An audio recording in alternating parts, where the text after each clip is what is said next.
बगलामुखी बगलामुखी पीतांबरधारी बगलामुखी बगलामुखी बगलामुखी पीतांबरधारी बगलामुखी बगलामुखी देवी बगलामुखी। जय जगन्माता देवी बगलामुखी।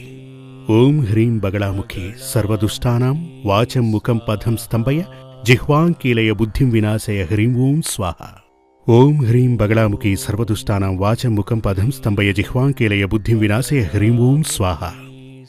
ओम ह्रीं बगलामुखी सर्वदुष्टानां वाचं मुखं पदं स्तंभय जिह्वां कीलय बुद्धिं विनाशय ह्रीं ओं स्वाहा। వివాహం చేయించున్నది సంతోషంగా జీవించటానికి. అక్కడ సంతాన భాగ్యం ఉండాలి, ధనయోగం ఉండాలి, ముఖ్యంగా కామశాంతి కూడా ఉండాలి. ఈ మూడింటిని ప్రధానంగా తీసుకొని జాగ్రత్తగా చూసినప్పుడు పొంతన కనుక లేకపోతే ఆ వివాహం ఫెయిల్. తప్పకుండా అక్కడ వివాహ రద్దు జరుగుతుంది.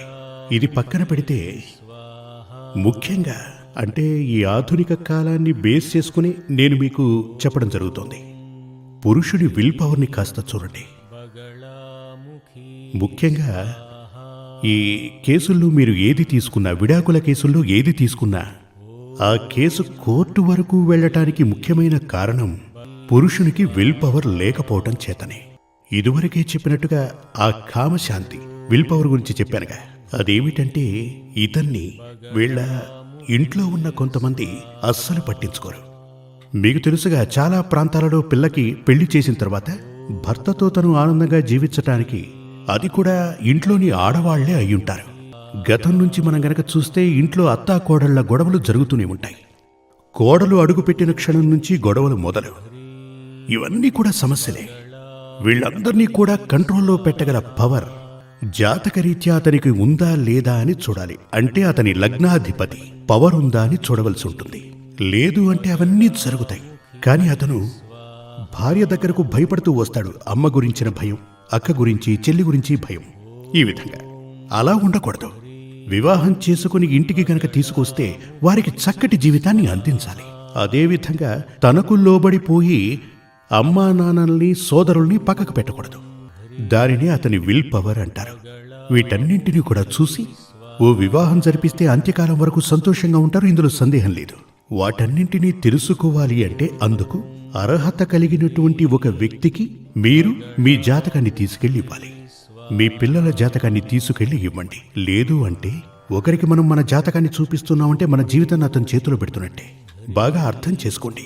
ఆ జీవితాన్ని అప్పగిస్తున్నప్పుడు అతను మనకి సరైన మార్గం చూపించకపోతే మన జీవితం నరకతుల్యమవుతుంది. మనకు స్వర్గం, నరకం రెండూ ఇక్కడే. దేవలోకంలో కాదు, దేవలోకం దేవుళ్ల కోసం, మనుషుల లోకం ఈ భూమే. స్వర్గం, నరకం రెండూ ఇక్కడే. జీవితం అనుభవిస్తున్నప్పుడే. జీవితానంతరం అంటే మరణం వచ్చినప్పుడు ఆత్మ, శరీరం రెండూ విడిపోతాయి. ఆత్మ, శరీరం రెండూ విడిపోయాయి అంటే సుఖదుఖాలు అనుభవించడం కుదరదు. ఆత్మ, శరీరము రెండూ కలిసి ఉన్నప్పుడే సుఖదుఖాలు అర్థమవుతాయి. అటు తరువాత ఏం సుఖం, ఏం దుఃఖం. అందుచేత మన స్వర్గం ఇక్కడే. ఆ స్వర్గాన్ని చేరుకోవడానికి అంటే జీవితాన్ని స్వర్గతుల్యం చేసుకోవడానికి మార్గాలు మన దగ్గరే ఉన్నాయి, మన తలలో రాసున్నాయి. అదే జాతకం. దానికి మీరు ఏం చెయ్యాలి అంటే, మీరు కావాలంటే ఒకసారి ఆలోచించి చూడండి. నేను చెప్పింది మీ జీవితంలో ఉంటుంది. సంతోషంగా ఉన్నారా? ఒంటరిగా ఆలోచించి చూడండి. చాలా మంది నా దగ్గరకు వచ్చే వాళ్ళని నేనే జాతకం చూసి అడుగుతుంటాను. పెళ్ళై ఎన్ని సంవత్సరాలైంది? 25 సంవత్సరాలైంది స్వామి. 25 ఏళ్లుగా ఎందుకు ఈ నాటకం ఆడుతున్నారు? అప్పుడే విడిపోయి ఉండొచ్చుగా అని అడిగేవాణ్ణి. అప్పుడు వాళ్ళంటారు, ఏం చేయమంటారు స్వామి, విధి అని. అంటే వాళ్ళు చెప్తున్నది ఏమిటి అంటే, జీవితంలో మనసులో ఎక్కడో దాగున్నటువంటి నిరాశే ఎలా బయటకొస్తోంది అని. ఎందుకు జీవితాన్ని కాల్చుకోవాలి? అంటే జీవితాన్ని ఎందుకు బలి తీసుకోవాలి? జీవితాన్ని పోగొట్టుకోవాలి. అందుచేత వివాహం చాలా ముఖ్యం ఈ జీవితంలో. కామం అనేది మనకు ప్రసాదించింది ఈశ్వరుడే. కామం మనకే కాదు, జంతువులన్నింటికీ ఉంది. కామం లేకపోతే లోభం లేదు. లోభం బయటపడేది కామం చేతనే. కాని సంతోషంగాని ఉండాలి. పంచాంగం నందు జ్యోతిష్య గ్రంథాల యందు చెప్పబడినది, అంటే సాధారణ జ్యోతిష్య గ్రంథాలలో చెప్పబడినది, వివాహ పొంతనలు, మాంగళ్య పొంతనలు 10కి 10 ఉన్నప్పటికీ జాతకరీత్యా ప్లానిటరీ పొజిషన్ కనుక సరిగ్గా లేకపోతే, అంటే గ్రహ పొంతనలు సరిగ్గా లేకపోతే ఆ పెళ్లి చేయకూడదు. అర్థమైంది కదా? రాశి పొంతన, రాశాధిపతి పొంతన, రాశి పొంతన, వశ్య పొంతన, మహేంద్ర పొంతన, దిన పొంతన, దీర్ఘ పొంతన, ఇలా ఉన్నటువంటి ఈ విధంగా చెప్పబడినటువంటి 10 పొంతనలు స్త్రీ పురుషుల జాతకాన్ని చూసినప్పుడు, అంటే అబ్బాయికి అమ్మాయికి జాతక పొంతన చూసినప్పుడు, ఈ 10 పొంతనలు ఉన్నప్పటికీ కూడా ప్లానిటరీ పొజిషన్ కరెక్ట్గా లేనప్పుడు, జాతకరీత్యా గనక పొంతన లేకపోతే ఆ వివాహం జరిపించకూడదు. మీకు జాతకమే గనక లేనట్లయితే నక్షత్రం మీకు తెలిసే ఉంటుంది. ఆ నక్షత్ర పొంతనని మాత్రమే చూడగలం. అంటే జాతకమే లేని వారికి ఆ నక్షత్ర పొంతన జాగ్రత్తగా పరిశీలించి వివాహం చేయొచ్చు. జాతకం గనక ఉన్నట్లయితే ఇదివరకే చెప్పినటువంటి నక్షత్ర పొంతనలు 10 ఉన్నప్పటికీ జాతక పొంతనలు సరిగ్గా లేకపోతే వివాహం జరిపించకూడదు. ఎందుకు అన్నట్లయితే ఆ 10 పొంతనల కన్నా కూడా జాతకం పొంతనే ముఖ్యమైనది. అలా ఉన్నటువంటి జాతక పొంతనలు చూసి వివాహం చేసుకొని సంతోషంగా ఉన్నటువంటి వారు చాలామంది ఉన్నారు. ఇదివరకటి పురాణ కాలాలలో ఆ కాలం దేవతలు కొలువు తీరిన కాలం. ఎక్కడో ప్రశ్న తలెత్తొచ్చు. ఇదివరకటి రోజుల్లో మా బామ్మ, తాతయ్య వాళ్ళందరూ కూడా జాతకాలవి చూసుకోకుండానే పెళ్లిళ్ళు చేసుకున్నారు, సంతోషంగా ఉన్నారు కదా అంటారు. ఆ కాలాలలో 2 విధానాలుండేవి. ఒకటి దేవతలు కొలువు తీరిన కాలం, అంటే నిత్య పూజలు, భజనలు, మంత్రాలు ఇలాంటివి చేస్తున్న టైంలో ఆ ఈశ్వరుడు మనందరినీ కూడా మంచి మార్గంలో నడిపించేవాడు. అందరికీ కూడా మంచే జరిగేది. అందుచేతనే ఆ కాలాలలో అలా ఉండేది. కానీ ఈ కాలంలో అన్నిటికీ ఆపోజిట్ ఉన్నాయి. సాధారణంగా చెప్తుంటారు కదా, కలియుగం ముగిసిపోయిందని. అది ముగిసిపోలేదు. ఈ కలియుగం ప్రారంభమై 5000 సంవత్సరాలే గడిచింది. ఇంకా దాదాపుగా 4 లక్షల సంవత్సరాలు ఉన్నాయి. 4 లక్షల పైమాటే. అంటే కలియుగానికి బాల్యకాలం ఇది. ఈ బాల్య దశలోనే ఎటువంటి సమస్యలు తలెత్తుతున్నాయో మీరే చూడండి. అంటే ఈ యుగంలో ఒక్కొక్క రోజు గడిచే కొద్దీ ధర్మం నశించిపోతోంది. అప్పుడు మీరు ఆచార్యుని వద్దకు వెళ్ళినా అతను ఏమనుకుంటాడు? వీళ్లకు ఏదో ఒకటి చెప్పి ఎలాగైనా దక్షిణ తీసుకుని పంపాలనుకుంటాడు. ఆ తర్వాత అతను ఏమైతే నాకేంటి అని ఆలోచించే ఆచార్యులు చాలామంది ఉన్నారు. అదేవిధంగా అబద్ధపు జాతకాన్ని చూపించి వివాహం చేసుకునే వాళ్ళు ఉన్నారు. జాతకం, ఒక అమ్మాయి జాతకం గనక చూస్తే దానికి సరిపోయే జాతకాన్ని సెట్ చేసివ్వండి అని అడిగే వ్యక్తులు కూడా ఉన్నారు. వారిని తిట్టి పంపేస్తుంటాం. అంటే నా ఉద్దేశం ఏంటంటే, జాతకరీత్యా అనేక రకాల యోగాలు గనక ఆ అమ్మాయికి వచ్చి ఉంటే ఏదో విధంగా ఆ ఐశ్వర్యం తనకు వచ్చి చేరాలి అని వివాహం చేసుకోవాలని ప్రయత్నించేవారు ఉన్నారు.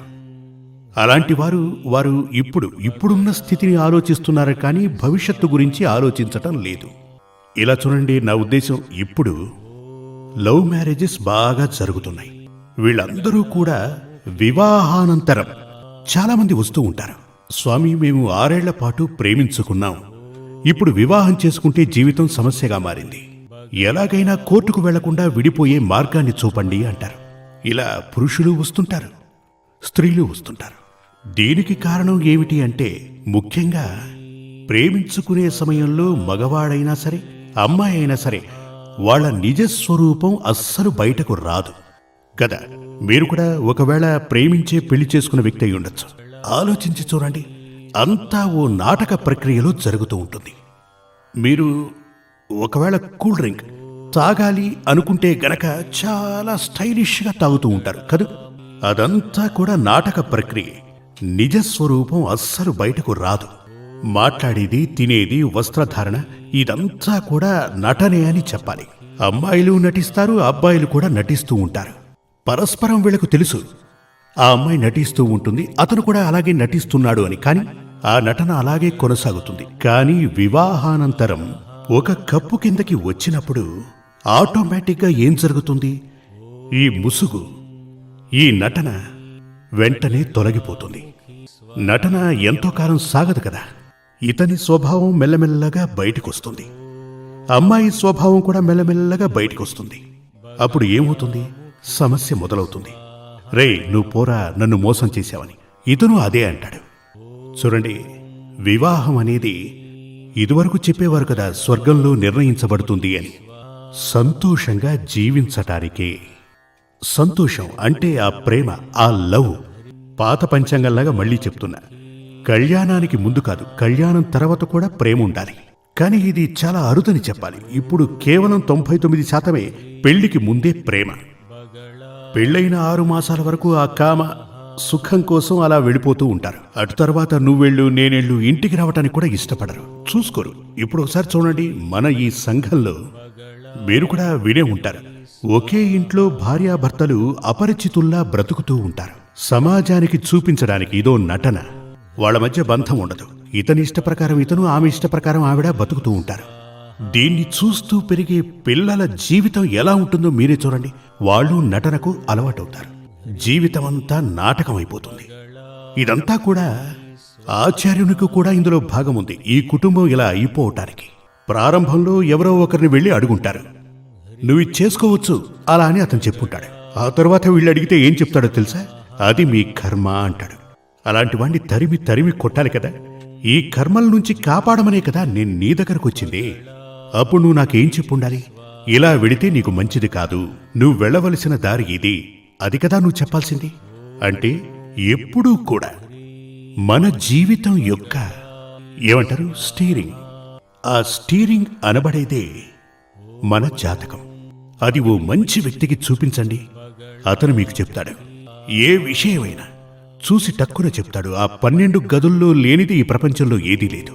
అతను చెప్తాడు, నువ్వు ఏం చేయాలి, ఏం చేస్తే నీ జీవితంలో సుఖం, సంతోషం, ధనభాగ్యం, ప్రశాంతత లభిస్తుందో. మనకు కావాల్సింది ఇదే కదా, సుఖం, సంతోషం, మనశ్శాంతి, ధనయోగం ఉండాలి. ఇవన్నీ కలుగుతాయి. ఏంటంటే ఈ భూమిపై నివసించే మనం స్వర్గప్రాప్తిని పొందాలని ఆ పరమేశ్వరుడు భావిస్తుంటాడు. అందుచేతనే సకల సుఖభోగాలను ఈ భూమిపై సృష్టించాడు. ఈ భూమిపై పుట్టిన ఒక్కొక్క మనిషికి, మనుషులకే కాదు సకల జీవరాశులకి ఇక్కడున్న సుఖభోగాలపై హక్కు ఉంది. ఈ భూమి మన సొంతం. ఇక్కడ పుట్టిన ప్రతి ఒక్కరికి ఈ భూమిపై ఉన్నటువంటి సకల సుఖభోగాలను అనుభవించే అవకాశం ఉంది. కొందరిని అవి వెతుక్కుంటూ వస్తాయి, కొందరు వాటిని వెతుక్కుంటూ వెళ్ళాలి. అప్పుడు నాకెందుకు అవి దక్కట్లేదు, అవి నన్ను వెతుక్కుంటూ వస్తాయా, లేక నేనే వెతుక్కుంటూ వెళ్ళాలా? వెతుక్కుంటూ వెళితేనే దక్కుతాయా? వాటిని దక్కించుకోవడానికి అసలు నేనేం చేయాలి? ఇటువంటివన్నీ తెలుస్తాయి. అందుకుగాను కాస్త బుర్రను ఉపయోగించండి.